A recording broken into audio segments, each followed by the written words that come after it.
Hello, I'm Dale Sellers, and I want to take a moment to welcome you to the summer of 2021. Man, it has been some kind of season that we've been in, really, with all of last year and a lot of this year dealing with the effects of the pandemic. And things are beginning to change for us in our churches. And one of the things that research has told us is that many of our small church leaders have not had any time off. They haven't had a vacation. Some of them haven't even taken a Sunday off. And so as you move into the summer and your congregation is going to go on vacation, I want to encourage you to make sure that you go on vacation as well. And you've got to spend some time replenishing and refreshing and getting yourself built back up. It's very important that as we move forward beyond the pandemic and the effects of it, that we don't just go back to business as usual, that we don't just fall into some kind of default of doing what was normal in the past, but that we have a strategy and a plan. It's with that in mind that we have created at 95 Network a new series of 30-minute teachings that we call Small Church Strategies. We designed these with you in mind, understanding that you are going through a lot of difficulty and you could use some encouragement and some training and some strengthening. Let me list for you right quick what we have in this new Small Church Strategy series. The first Small Church Strategy is on defining your mission and vision. If you've been around 95 Network for any time at all, you know how much emphasis that we put on having clarity in your mission, which is why you exist, and your vision, which is where you're going in the future. It's really the foundation of all of the strategies. The second one is on leadership development and teaching how to develop and raise up leaders within your ministry.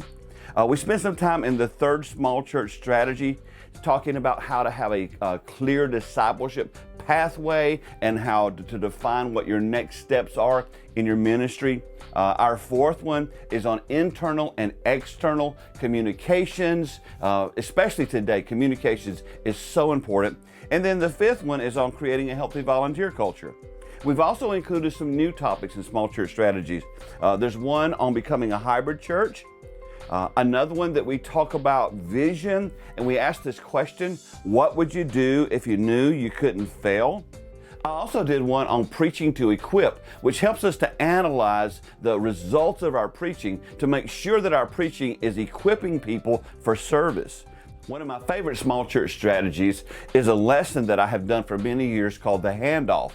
And it's all about handing off ministry today, healthy ministry, to the next generation. Recent research tells us that a lot of churches are looking for help in the areas of outreach and evangelism. So we created a small church strategies that is called Improving Outreach and Evangelism to help address some things you can do to be more effective to reaching people in your community. Then I close out the teaching that I've done in the small church strategies by looking at the story of Gideon and working through the issue of being proactive or reactive in your leadership. We also have some guests from the 95 Network team that are covering some topics that they're very passionate about as well. Mary Ann Sibley talks to us about volunteers and also does a wonderful teaching on the Heart of Good Services. Then our team member, Brent Carter, shares a timely lesson called the Simplistic Restart, really built around helping getting clarity in your mission, your vision, and your church as you begin to start again. I hope you'll take some time to check out the Small Church Strategies series. We created it with you in mind, understanding what a difficult season this has been as you're kind of moving now to the backside of the pandemic. Go to 95network.org, go to our store. You can look over all the different topics that are available. They're $40 a piece. If you're a 95 Network member, you get a 20% discount. And so I'd love for you to take advantage of these. And please let us know, give us some feedback of how they help you in the days ahead. Thank you so much for taking the time to let me share with you.